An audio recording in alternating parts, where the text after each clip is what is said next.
Louisiana Beer Reviews looks at Sneaky Pete Imperial IPA. This is produced by Laughing Dog Brewing Company of Idaho, which was established in 2005. This beer says bottled on December 10th, 2014. Okay, well, look, it's 10% alcohol. So it's going to age for years, but I'm going to drink it now. I bought this at Martin Wine Cellar. 89 international bitterness units. That's nice. Honey malt, rye barley malt, and Munchen malt. Simcoe, Glacier, Centennial, Vanguard, and Hallertau are the 5 hop varieties. It gets a very good score in Beer Advocate, like a B+. 97 out of 100 on Rate Beer, 97 out of 100, 85 out of 100 for the style, and a most excellent score on the Beer in Me. I've never had it, so let's check it out. I have still have some Limburger cheese left. Been snacking on that for last week or so. Filling up the room with odor. Jack's Beer was established by the Fahrbacher family in 1890, right across the street from Jackson Square in New Orleans in the French Quarter, formerly called the Place d'Armes. And you see Andrew Jackson up on the horse. There's a statue in the middle of the plaza or the square. I remember being a little kid going to the French Quarter and seeing the brewery with the steam coming out the roof, and it was a functioning brewery.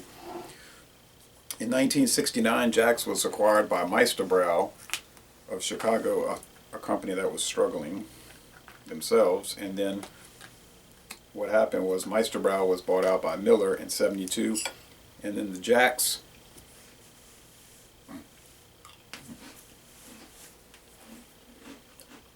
beer was sold off to Pearl Brewing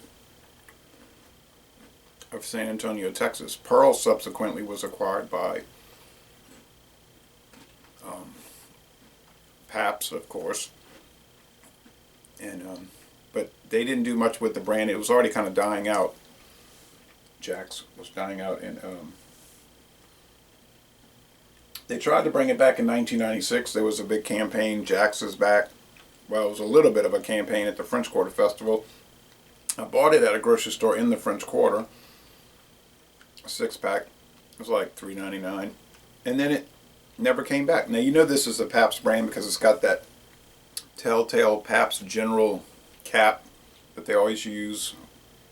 You know, they use it across the brands. I have a bottle of Pearl with this cap on there. It says Specialty Brewing Company, Milwaukee, Wisconsin, San Antonio, Texas, and Tumwater, Washington. Okay, that's Pabst. Tumwater was the Olympia brewery they had bought.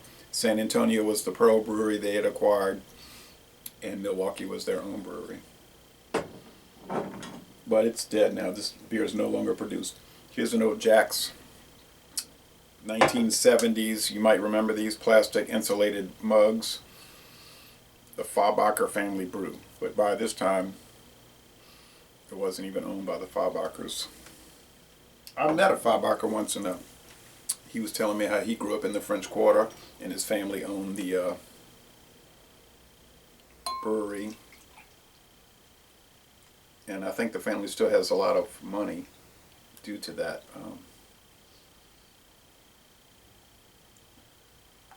They seem kind of well off. Sneaky Pete. Okay.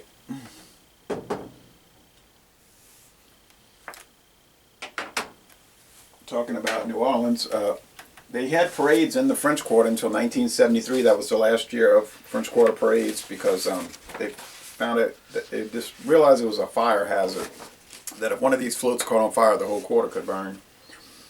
Here's the crew of Muses 2015 bulletin with all their crazy satirical floats.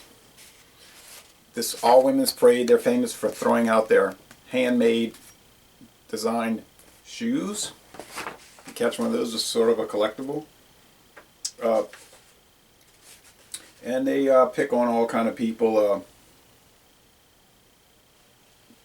Blemishes is a float with Bergdahl Release, Veterans Hospital, Benghazi, Healthcare.gov, Secret Service.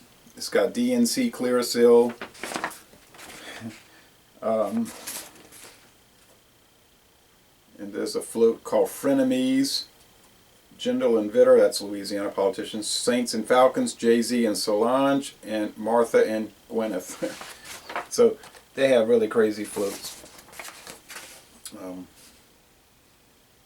Private selfies and all kind of things. All right, you notice that there wasn't much of a head here. It's died right away, similar to the other, the Huckleberry Cream Ale I had. The head didn't last. It's golden, almost an orange golden, yes, orange golden. Similar to the Huckleberry, but the Huckleberry was full of sediment. This one does have some bubble streams, and it's semi-clear. Semi-clear. You can't really see through it. The aroma. Gotta get away from that. Limburger, which is so aromatic. It's strongly of hop resin. It's grapefruit and strong barley malt. Now that's what's good about this one. It's got a malt backbone. So many IPAs the last couple of years or longer. I was talking to John Sharon last night and his friend Charles, and they said, yeah, there's so many bad IPAs we've been running across the last few years. It's a style that's deteriorated so much. You used to look forward to drinking it, now you almost dread it because you figure you're going to get something bad. This even has a smokiness to it. Wow. Even a candy, like a candy, those sugary candies, a brown sugar thing going, so it smells great. Oh yeah.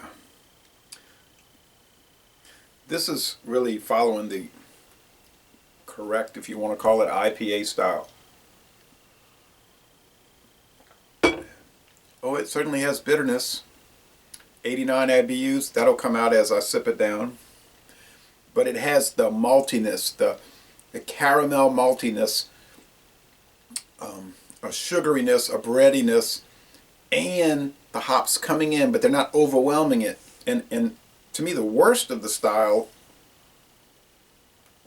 the subgenre, is the session IPAs, which are so hoppy and bitter, but they have no body or any maltiness, and they're thin, and I just don't like them at all. But this one has a light to medium mouthfeel, more into medium. Yeah, it's almost medium. And it's certainly on the dry side. I keep saying certainly, I certainly keep saying that. It's on the dry side, but at 10% alcohol, it's pretty easy drinking.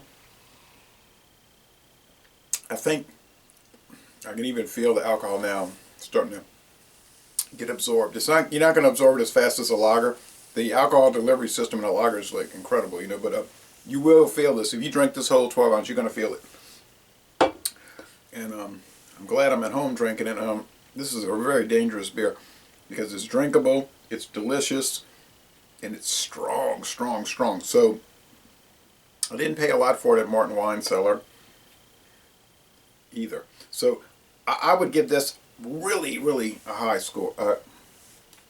A really high score. Does it affect me already? Yeah, I have to go with an A.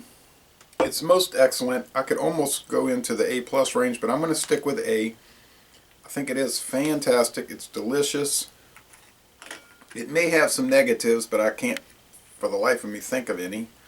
It's flavorful. There's nothing off about it. It's got a little dirtiness, but that kind of goes along with these Imperial IPAs. And it adds character to it. That's why you can't see all the way through that dirtiness. So, really fantastic beer. At a minimum, an A. And if you ever have a chance to try Limburger cheese, I would highly recommend it. Don't let the smell scare you off. That would be like saying, I'm not going to try an IPA because it's probably really bitter. It does not smell bad. People misapprehend the aroma. Just like they misapprehend the bitterness of an IPA. You have to give it a chance. Wow, carbonated. So, Le Bon Temps Relais, a delicious beer, and I'm going to end this review by saying, y'all come on down to New Orleans and go to a Loyola University of New Orleans basketball game.